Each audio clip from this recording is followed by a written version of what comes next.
हिंद नमस्कार सभी साथियों का एक बार फिर से स्वागत है। आज की इस क्लास में हम जीके के 25 बहुत ही महत्वपूर्ण क्वेश्चन लेकर हाजिर हो चुके हैं। साथियों, जैसा आपने पिछले वीडियो में प्यार दिखा तो इस वीडियो पर भी ऐसे ही प्यार दिखाना। हम आपके लिए डेली 25 बहुत ही इंपॉर्टेंट क्वेश्चन की क्लास लेकर आते हैं। तो सभी साथी एक बार वीडियो पर एक प्यारा सा लाइक और वीडियो को ज़्यादा से ज़्यादा शेयर जरूर कर देना। तो बिना किसी देरी के शुरू करते हैं आज की क्लास। तो देखिए, आज का हमारा फर्स्ट क्वेश्चन, सूर्य की सतह का तापमान लगभग कितना है। काफ़ी इंपॉर्टेंट क्वेश्चन है। बताइए कि सूर्य की सतह का तापमान लगभग कितना है। तो साथियों, सूर्य की सतह का तापमान 6000 डिग्री सेल्सियस है। ऑप्शन सी यहाँ पर इस क्वेश्चन का राइट आंसर होगा। याद रखिए, सूर्य की सतह का तापमान कितना है, लगभग 6000 डिग्री सेल्सियस। अभी चलते हैं नेक्स्ट क्वेश्चन पर। एटीएम का पूर्ण रूप क्या है। बताइए एटीएम की फुल फॉर्म क्या होती है या एटीएम का पूर्ण रूप क्या होता है। तो साथियों, एटीएम का पूर्ण रूप होता है automated teller machine. Option A यहाँ पर इस क्वेश्चन का राइट आंसर होगा। याद रखिए, एटीएम की फुल फॉर्म क्या होती है, ऑटोमेटेड टेलर मशीन। अभी देखिए नेक्स्ट क्वेश्चन, किस संविधान संशोधन द्वारा पंचायती राज व्यवस्था लागू की गई। बताइए कि संविधान के कौन से संशोधन के द्वारा पंचायती राज व्यवस्था को लागू किया गया था। तो साथियों, 73वें संविधान संशोधन के द्वारा पंचायती राज व्यवस्था को लागू किया गया था। ऑप्शन सी यहाँ पर आपके इस क्वेश्चन का राइट आंसर होगा। बहुत ही महत्वपूर्ण क्वेश्चन है। याद रखिए, 73वें संविधान संशोधन के द्वारा पंचायती राज व्यवस्था को लागू किया गया था। अभी चलते नेक्स्ट क्वेश्चन पर। यदि भारत का राष्ट्रपति इस्तीफा देना चाहे तो वह इस्तीफा किसे सौंपेंगे। बताइए, अगर भारत का राष्ट्रपति इस्तीफा देना चाहता है तो वह अपना इस्तीफा किसको देंगे। तो साथियों, भारत का राष्ट्रपति इस्तीफा देगा भारत के उपराष्ट्रपति को। ऑप्शन सी यहाँ पर इस क्वेश्चन का राइट आंसर होगा। अभी वर्तमान में भारत के उपराष्ट्रपति कौन है। तो वर्तमान में भारत के उपराष्ट्रपति है जगदीप धनखड़।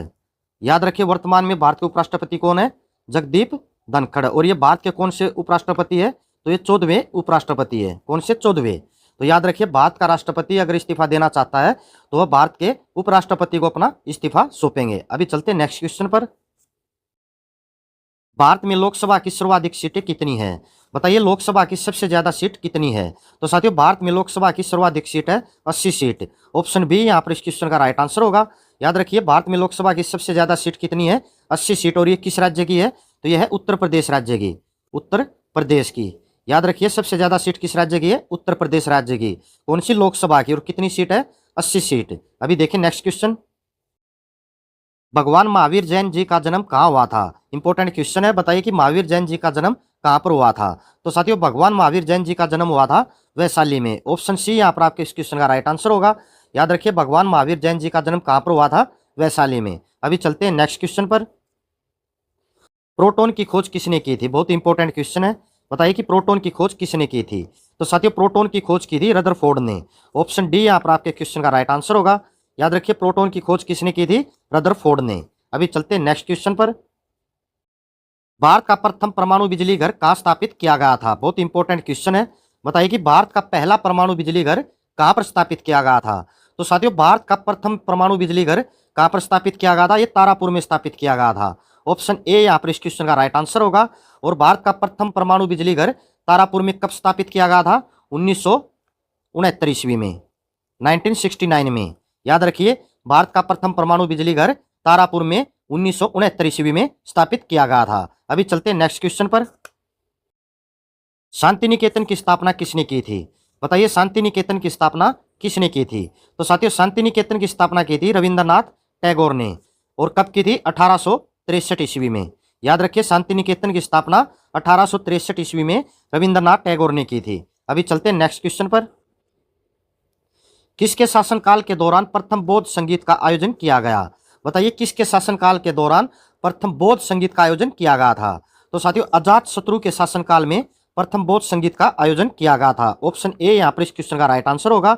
याद रखिए, अजात शत्रु के शासनकाल में प्रथम बौद्ध संगीत का आयोजन किया गया था। अभी देखिए नेक्स्ट क्वेश्चन, गौतम बुद्ध द्वारा देह त्याग की घटना को बौद्ध धर्म में क्या माना गया। बताइए गौतम बुद्ध द्वारा देह त्याग की घटना को बौद्ध धर्म में क्या कहा गया था या क्या माना गया था। तो साथियों, गौतम बुद्ध द्वारा देह त्याग की घटना को बौद्ध धर्म में महापरिनिर्वाण माना गया था। ऑप्शन बी यहाँ पर इस क्वेश्चन का राइट आंसर होगा। याद रखिए, गौतम बुद्ध द्वारा देह त्याग की घटना को बौद्ध धर्म में क्या माना गया, महापरिनिर्वाण। अभी चलते हैं नेक्स्ट क्वेश्चन पर। अर्थशास्त्र के क्षेत्र में पहला नोबेल पुरस्कार कब दिया गया। बहुत इंपॉर्टेंट क्वेश्चन है। बताइए कि अर्थशास्त्र के क्षेत्र में पहला नोबेल पुरस्कार कब दिया गया था। तो साथियों, अर्थशास्त्र के क्षेत्र में पहला नोबेल पुरस्कार 1969 में दिया गया था। ऑप्शन डी यहाँ पर इस क्वेश्चन का राइट आंसर होगा। याद रखिए, अर्थशास्त्र के क्षेत्र में पहला नोबेल पुरस्कार कब दिया गया था? 1969 में। अभी देखिए नेक्स्ट, भारतीय संविधान में मौलिक कर्तव्य किस देश के संविधान से लिया गया है? बहुत इंपॉर्टेंट क्वेश्चन है। बताइए कि भारतीय संविधान में मौलिक कर्तव्य किस देश के संविधान से लिए गए हैं? तो साथियों, भारतीय संविधान में मौलिक कर्तव्य संयुक्त राज्य अमेरिका के संविधान से लिए गए हैं। ऑप्शन सी यहाँ पर इस क्वेश्चन का राइट आंसर होगा।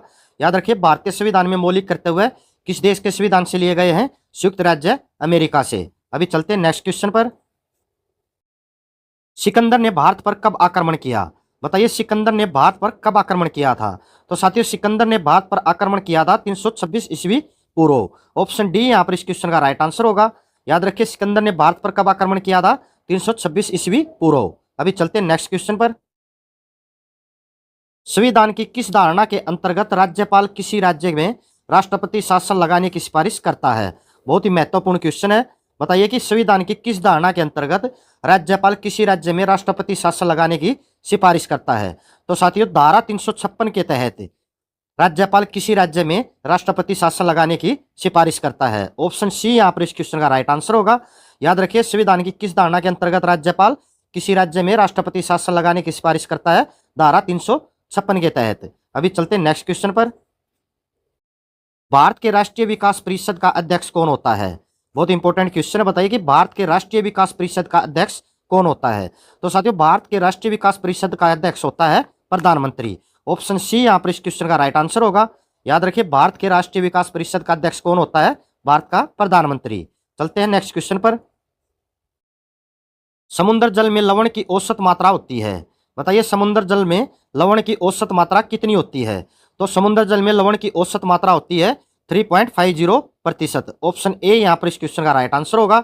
याद रखिए, समुद्र जल में लवण की औसत मात्रा कितनी होती है? 3.50%। अभी चलते हैं नेक्स्ट क्वेश्चन पर। भारत का सबसे लंबा राष्ट्रीय राजमार्ग कौन सा है? इंपॉर्टेंट क्वेश्चन है। बताइए कि भारत का सबसे लंबा राष्ट्रीय राजमार्ग या नेशनल हाईवे कौन सा है? तो साथियों, भारत का सबसे लंबा राष्ट्रीय राजमार्ग है NH44। ऑप्शन सी यहाँ पर इस क्वेश्चन का राइट आंसर होगा। NH44 की लंबाई कितनी है? 4112 किलोमीटर के आसपास है। कितनी इसकी लंबाई? 4112 किलोमीटर के आसपास। और ये कहाँ से कहाँ तक है? तो साथियों, ये है श्रीनगर से कन्याकुमारी तक। याद रखिए, भारत का सबसे लंबा राष्ट्रीय राजमार्ग कौन सा है? NH44। और इसकी लंबाई कितनी है? 4112 किलोमीटर के आसपास। और ये कहां से कहां तक है? श्रीनगर से कन्याकुमारी तक। अभी चलते हैं नेक्स्ट क्वेश्चन पर। 1912 में अल हिलाल नामक समाचार पत्र की शुरुआत किसने की? बताइए कि 1912 में अल हिलाल नामक समाचार पत्र की शुरुआत की गई थी। तो इसकी शुरुआत किसने की थी? तो मौलाना अबुल कलाम आजाद ने 1912 में अल हिलाल नामक समाचार पत्र की शुरुआत की थी। ऑप्शन ए यहाँ पर इस क्वेश्चन का राइट आंसर होगा। याद रखिए, 1912 में अल हिलाल नामक समाचार पत्र की शुरुआत किसने की थी? मौलाना अबुल कलाम आजाद ने। अभी चलिए नेक्स्ट क्वेश्चन पर। विश्व व्यापक संगठन का मुख्यालय कहाँ स्थित है? बहुत इंपॉर्टेंट क्वेश्चन है। बताइए कि विश्व व्यापक संगठन का मुख्यालय कहाँ पर स्थित है? तो साथियों, विश्व व्यापक संगठन का मुख्यालय जेनेवा में स्थित है। ऑप्शन बी यहाँ पर इस क्वेश्चन का राइट आंसर होगा। याद रखिए, विश्व व्यापक संगठन का मुख्यालय कहाँ पर स्थित है? जेनेवा में। अभी चलते हैं नेक्स्ट क्वेश्चन पर। भारत का राष्ट्रीय गान पहली बार कब गाया गया? बताइए कि भारत का राष्ट्रीय गान पहली बार कब गाया गया था? तो साथियों, भारत का राष्ट्रीय गान पहली बार 1911 में गाया गया था। ऑप्शन सी यहाँ पर इस क्वेश्चन का राइट आंसर होगा। याद रखिए, भारत का राष्ट्रीय गान पहली बार कब गाया गया था? 1911 ईस्वी में। अभी चलते हैं नेक्स्ट क्वेश्चन पर। सन 1922 में चोरी चोरा कांड के बाद महात्मा गांधी ने किस आंदोलन को स्थगित कर दिया था? इंपॉर्टेंट क्वेश्चन है। बताइए कि जो चोरी चोरा कांड हुआ था 1922 ईस्वी में, तो उसके बाद महात्मा गांधी ने किस आंदोलन को स्थगित कर दिया था या उसको रोक दिया था? तो साथियों, 1922 के चोरी चोरा कांड के बाद महात्मा गांधी ने असहयोग आंदोलन को स्थगित कर दिया था। ऑप्शन बी यहाँ पर इस क्वेश्चन का राइट आंसर होगा। याद रखिए, 1922 में चोरी चोरा कांड के बाद महात्मा गांधी ने असहयोग आंदोलन को स्थगित कर दिया था। असहयोग आंदोलन की शुरुआत कब हुई थी? तो साथियों, असहयोग आंदोलन की शुरुआत हुई थी 1 अगस्त 1920 ईस्वी में। कब हुई थी असहयोग आंदोलन की शुरुआत? 1 अगस्त 1920 ईस्वी में। और 1922 के चोरी चोरा कांड के बाद महात्मा गांधी ने इसे स्थगित कर दिया था। अभी चलते हैं नेक्स्ट क्वेश्चन पर। असहयोग आंदोलन को और किस नाम से जाना जाता है? बताइए कि असहयोग आंदोलन को दूसरे किस नाम से जाना जाता है? तो साथियों, असहयोग आंदोलन को सविनय अवज्ञा आंदोलन के नाम से भी जाना जाता है। ऑप्शन बी यहाँ पर आपके इस क्वेश्चन का राइट आंसर होगा। याद रखिए, असहयोग आंदोलन को दूसरे किस नाम से जाना जाता है? सविनय अवज्ञा आंदोलन नाम से। अभी चलते हैं नेक्स्ट क्वेश्चन पर। देश के स्वतंत्रता के समय भारतीय राष्ट्रीय कांग्रेस के अध्यक्ष कौन थे? इंपॉर्टेंट क्वेश्चन है। बताइए कि जिस टाइम पर भारत को स्वतंत्रता मिली तो उस समय पर भारतीय राष्ट्रीय कांग्रेस के अध्यक्ष कौन थे? तो साथियों, स्वतंत्रता के टाइम पर भारतीय राष्ट्रीय कांग्रेस के अध्यक्ष थे JB कृपलानी। ऑप्शन सी यहाँ पर इस क्वेश्चन का राइट आंसर होगा। याद रखिए, देश की स्वतंत्रता के समय भारतीय राष्ट्रीय कांग्रेस के अध्यक्ष कौन थे? JB कृपलानी। तो साथियों, अभी चलते हैं नेक्स्ट क्वेश्चन पर। महान चिकित्सक चरक किसके दरबार में थे? बताइए कि महान चिकित्सक चरक किसके दरबार में थे? तो साथियों, महान चिकित्सक चरक कनिष्क के दरबार में थे। ऑप्शन सी यहाँ पर इस क्वेश्चन का राइट आंसर होगा। याद रखिए, महान चिकित्सक चरक किसके दरबार में थे? कनिष्क के दरबार में थे। तो साथियों, ये थे आज के हमारे 25 most important question. I hope आपको क्लास पसंद आई होगी। तो सभी साथी जाने से पहले एक बार क्लास को लाइक और शेयर जरूर कर देना। तो कल फिर इसी समय पर मिलते हैं ऐसे ही महत्वपूर्ण क्वेश्चन लेकर। तब तक सभी साथियों को जय हिंद, जय भारत। वीडियो देखने के लिए बहुत बहुत धन्यवाद।